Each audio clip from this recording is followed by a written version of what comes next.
գնում է Նիկոլ Փաշինյանի վարած քաղաքականության PR, որը թուրքական քաղաքականության PR է։ Հիշեցնեմ, որ Նիկոլ Փաշինյանը Թուրքիայից վերադառնալիս մի փոքրիկ այդպես ասուլիս կազմակերպեց եւ այնտեղ հայտարարեց, թե եթե թուրքերը ուզում են ստեղծել թուրքական աշխարհ եւ գալ մեր տարածքով գնալ, թող գնան։ Մենք խնդիր չունենք։ Եվ եթե մենք բացենք այդ այսպես կոչված թուրքական աշխարհի կամ պանթուրքիստական այդ ծրագրերի քարտեզները, դուք այնտեղ ոչ միտեղ չեք գտնել Հայաստանի Հանրապետություն։ Մի մեծ քարտեզի մոտ նկարվել էին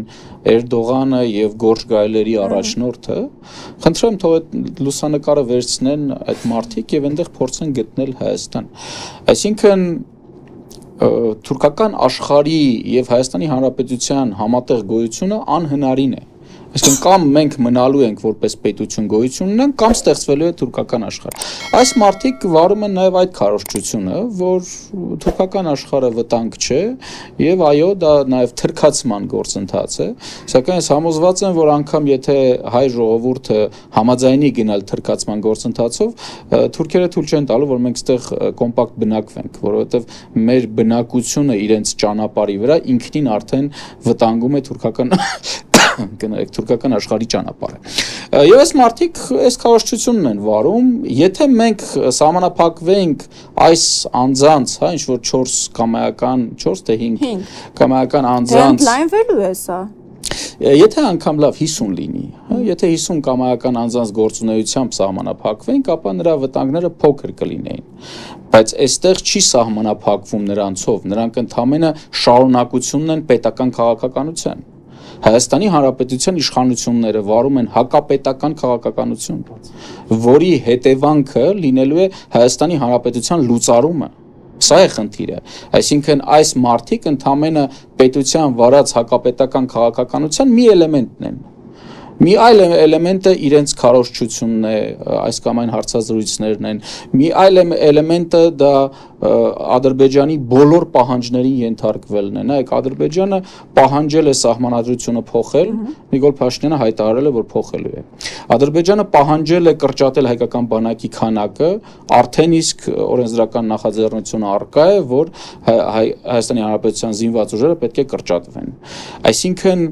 այն պահանջները, որոնք բարձրացվում են Ալիևի կողմից, Հայաստանի իշխանությունները կետ առ կետ իրականացնում են։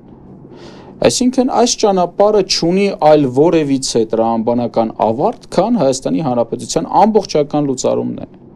Եվ ես հիշեցնեմ մի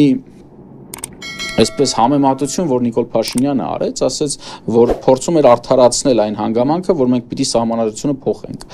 Ասում էր, եթե մեր ճանապարհին կան երկու կողմերում կան ցուլեր, եւ մենք հակած ենք կարմիր շոր, մենք պիտի մեր շորի գույնը փոխենք, դա սահմանադրությունի նկատի ուներ, որպեսզի ցուլերը մեր վրա չհարձակվեն։ Նախ երևի Նիկոլ Փաշինյանին պետք էր բացատրել, որ ցուլերը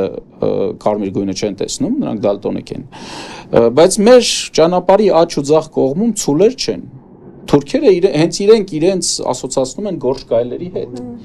Այսինքն մեր ճանապարհի աջ ու ձախ կողմում Գորժ Գայլեր են, որոնց չի հետաքրքրում քո ուրեմն շորի գույնը։ Նրանք քեզ խժռելու են։ Եվ եթե մենք այդ Գորժ Գայլերի պահանջները հերթով կատարում ենք, մենք ընդհանրապես մոտեցնում ենք այն օրը, որ մենք պիտի վերանանք, որովհետև Ադրբեջանն ու Թուրքիան չեն հանդուրժում Հայաստանի Հանրապետության գոյությունը։ Եվ հետս հետե փորձում են քայլ առ քայլ վերացնել Հայաստանի Հանրապետությունը։ Այսօր նրանք պահանջում են այսպես կոչված անկլավները, որը սովետական իշխանությունը նվիրել էր սովետական Հայաստանի տարածքում սովետական Ադրբեջանին,